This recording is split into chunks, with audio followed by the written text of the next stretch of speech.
오늘 마태복음 17장에 크게 세 가지 내용이 나옵니다.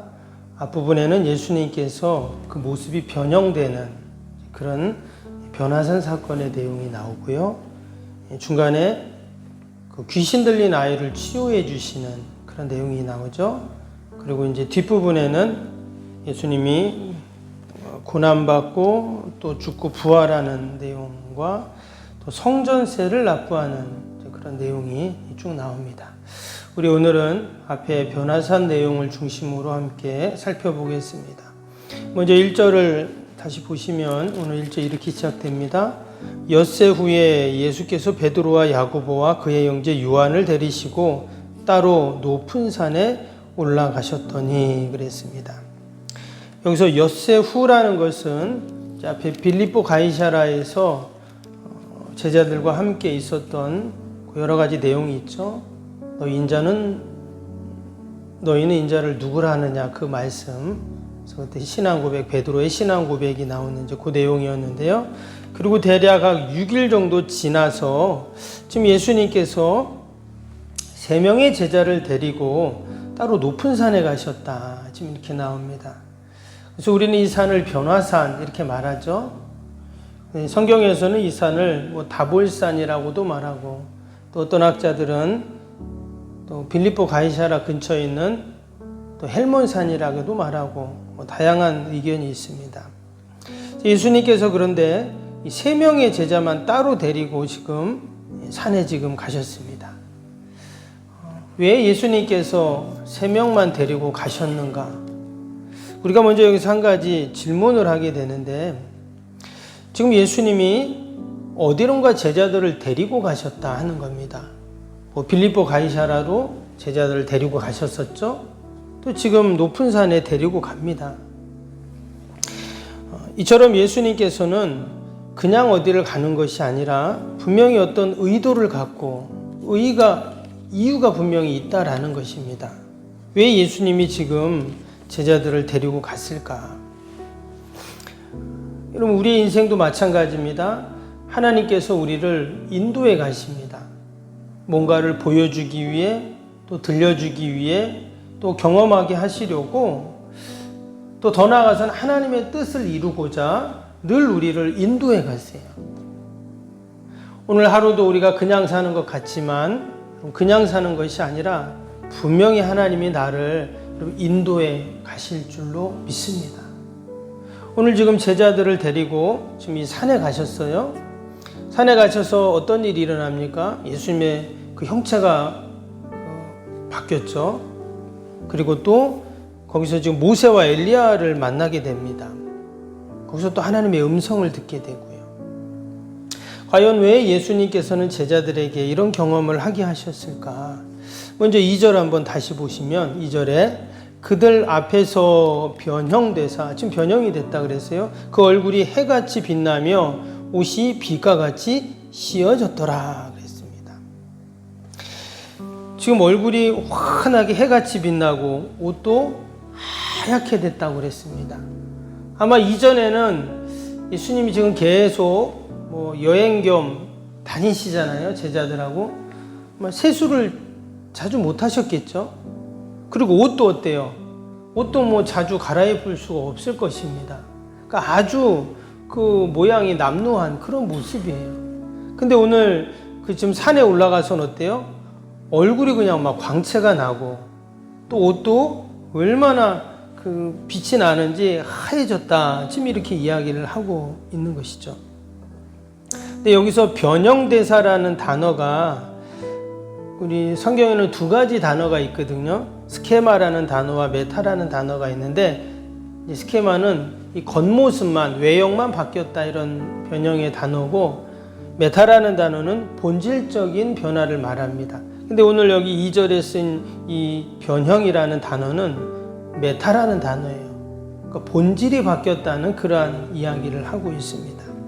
겉으로 보기에는 예수님이 얼굴이 해같이 빛나고 옷도 하얗게 그렇게 보이지만 실제로는 예수님의 본질이 바뀌었다는 것을 지금 이야기를 하고 있습니다. 왜 그러면 예수님이 그냥 평소의 모습이 아니라 왜 지금 변형이 되셨을까? 그것을 왜 제자들에게 보여주셨을까? 사실 변했다기보다는 원래 그것이 예수님의 모습이시죠. 원래 예수님은 해처럼 환하시고 막 빛나는 겁니다. 어디 가면 이런 모습이 있을까요? 천국 가면 이런 모습이 있겠죠. 근데 예수님께서는 이 땅에 제자들과 함께 계실 때, 이 땅에 육신의 모습으로 이 땅에 오실 때는 그 모습이 아니셨던 거예요. 왜? 그 모습으로 하면 예수님이 이 땅에 오신 이유가 없는 거죠. 그런데 말 그대로 성육신 하셔서 인간하고 똑같이 아파하시고 힘들어하시고 또 그런 삶을 사신 것이잖아요. 그런데 이렇게 변형의 모습을 보이셨습니다. 이것은 장차 우리 믿음의 성도들이 저 하나님의 나라 천국 가서 우리도 예수님 모습처럼 이렇게 변화되는 그런 모습이 있을 줄로 믿습니다. 예전에 어떤 성도님이 그러더라고요. 연세가 많이 드신 어르신인데, 목사님 죽으면 우리는 지금 이 늙은 모습으로, 이 병든 모습으로, 이 모습으로 천국 갑니까? 그러는 거예요. 그럴까요? 정말 아파가지고 다 병들어가지고 완전히 다 나이 먹어서 쭈글쭈글해서 여러분 천국, 그 모습으로 천국 갈까요? 아마 그렇지는 않을 겁니다. 우리가 아직 가보질 않았기 때문에. 그러나 우리가 천국에 가면 지금 예수님이 변형되신 이 모습처럼 우리도 신령한 모습으로 분명히 변형이 될 줄로 믿습니다. 그래서 천국은 좋은 곳이죠. 천국은 누가 뭐라고 해도 좋은 곳이고 행복한 곳이고 복된 곳이기 때문에 지금 예수님께서 변형된 이 모습, 바로 천국에서의 우리 성도들의 모습인 줄로 믿습니다. 또 3절을 보시면 그때 모세와 엘리야가 예수와 더불어 말하는 것이 그들에게 보이거늘 그랬습니다. 지금 여기 모세와 엘리야가 나타났어요. 참 신비한 이야기예요. 지금 모세와 엘리야를 지금 제자들이 본 적이 없어요. 들어는 봤지만 구약의 인물이니까. 근데 어떻게 모세와 엘리야인지 알았는지, 뭐 대화하는 내용을 보면 알 수가 있겠죠. 근데 아무튼 이 구약의 모세, 구약을 대표하는, 율법을 대표하는 사람이 모세죠. 또 선지자를 대표하는 사람이 엘리야인데, 그 모세와 엘리야가 지금 예수님과 대화하는 아주 신비한 그런 일이 일어나고 있습니다. 아마도 당시에 이스라엘 백성들이 생각했던 그 모세와 엘리야는 사실 어마어마한 사람들이잖아요. 그래서 예수님은 어떤 분이시냐? 그런 모세와 엘리야와 견줄 뿐이라는 거예요. 그러니까 제자들이 생각하기에 그런 것이죠. 그렇게 훌륭하신 분이고 뛰어난 분이시고 대단한 분이시고 가장 존경받을 그런 분이시다라는 것을 말합니다. 근데 사실 예수님은 모세와 엘리야와 비교할 수 없는 분이죠. 그러나 제자들에게 예수님이 어떤 분이신가를 지금 보여주기 위해서 지금 모세와 엘리야를 등장을 시키신 겁니다. 오늘 마태복음에 나오지 않지만 누가복음에 보면 예수님이 그들과 대화했던 내용이 나옵니다. 그 내용은 예수님의 죽음 또 부활에 대한 이야기를 합니다. 오늘도 뒤에 보면 예수님의 고난, 죽음, 부활에 대한 얘기가 나오게 되죠. 가장 중요한 것이 뭔가? 바로 예수님의 죽음과 부활, 그것이 우리는 복음이라고 말을 합니다. 지금 예수님께서 지금 모세와 엘리야와 그 복음에 대해서 이야기를 하고 있죠. 생명이고 능력이고 구원이 되는 그 복음의 이야기를 하고 그것을 지금 제자들에게 보여주고 있는 것입니다. 마지막으로는 5절을 보겠습니다. 말할 때 호련히 빛난 구름이 그들을 덮으며 구름 속에서 소리가 나서 이르되 이는 내 사랑하는 아들이요 내 기뻐하는 자니. 여기 보니까 하늘에서 또 소리가 들립니다. 이 소리는 하나님의 음성이죠. 이는 내 사랑하는 아들이요 내 기뻐하는 자다. 예수님이 세례 받을 때도 이런 음성이 들렸습니다. 근데 또다시 재차 예수님이 하나님의 아들이심을 확증해주는 그러한 말씀이죠. 그 뒤에 이어지는 말씀이 뭐라고 합니까? 너희는 그의 말을 들으라 하는지라. 그렇게 나왔죠. 지금 예수님이 제자들을 지금 산 위에 데리고 간 이유가 뭔가?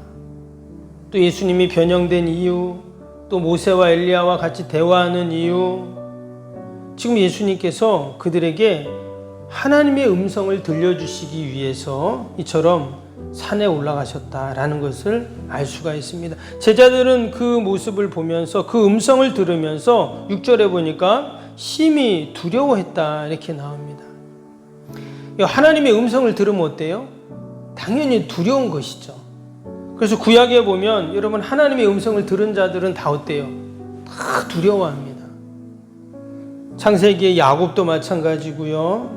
또 이사야도 마찬가지고 모세도 마찬가지고 그들은 다 하나님 앞에서 하나님의 음성을 들으면 막 두려워서 어찌할 줄을 몰라 했어요. 근데 여러분 신약에 와서는 달라지죠. 지금 제자들이 예수님을 두려워합니까? 지금 계속 예수님께서 하나님의 말씀을 전하고 계시는데 아무도 두려워하지 않아요. 근데 이것은 지금 우리도 마찬가지입니다. 이 시간 우리가 아까 드라마 바이블로 이제 말씀을 들었잖아요. 그렇죠? 한 성우가 이야기하는 것이지만 하나님께서 그 하나님의 말씀을 들려주시는 거거든요. 이 시간 설교자를 통해서 또 우리가 하나님의 말씀을 듣고 있습니다. 근데 우리 중에 두려워하는 분 계세요? 하나님 음성, 하나님 말씀이다. 우리는 이렇게 사실 생각을 안 하거든요. 근데 사실 하나님께서 지금 하나님의 말씀을 우리에게 들려주시는 겁니다. 진짜 멋진 성우의 음성으로 얘기해야 하나님의 음성이 아니라 이 말씀이 하나님의 말씀이기 때문에 우리가 이것을 듣고 읽고 또 전할 때 거기에 여러분 하나님의 음성, 하나님의 말씀이 분명히 있는 줄로 믿습니다. 지금 예수님은 제자들에게 하나님의 음성을 들려주기 위해서 지금 산에 올라가신 거예요. 이 새벽에도 하나님이 저와 여러분들을 주님 전으로 인도하시고 이 시간 하나님의 음성을 듣게 하시는 줄로 믿습니다. 지금 하나님이 우리에게 말씀하시고 하나님의 음성을 들려주세요. 우리는 오늘도 그 하나님의 말씀을 듣고 어떻게 삽니까? 그 말씀대로 사는 거예요.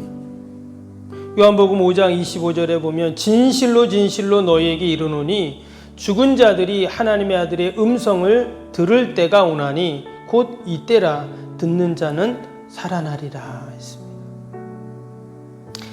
하나님의 음성을 듣는 자가 살아난다고 분명히 말씀입니다. 우리도 새벽에 하나님의 음성을 들을 때 여러분 살아나고 회복되고 소생되는 그런 은혜가 있을 줄로 믿습니다.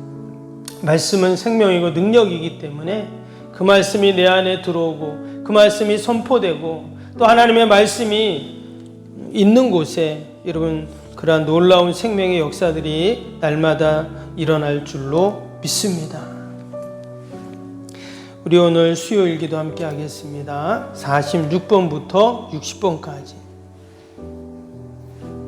46번부터 60번까지 신실한 그리스도의 제자를 끊임없이 재생산하는 생명의 공동체가 되게 하옵소서.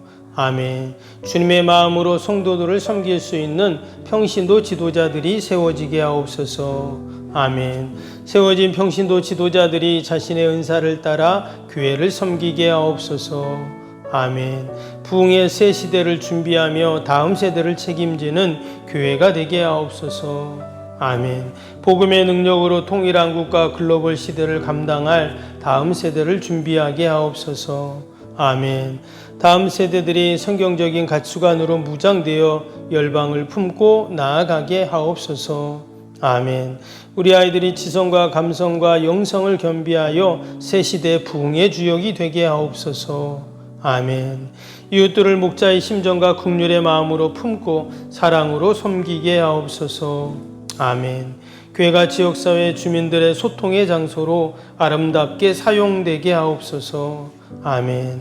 늘 섬김의 자리에 있게 하시고 지역의 자랑이 되는 교회가 되게 하옵소서. 아멘. 저 교회와 협력하여 함께 부흥하고 포항 성시와에 쓰임받게 하옵소서. 아멘.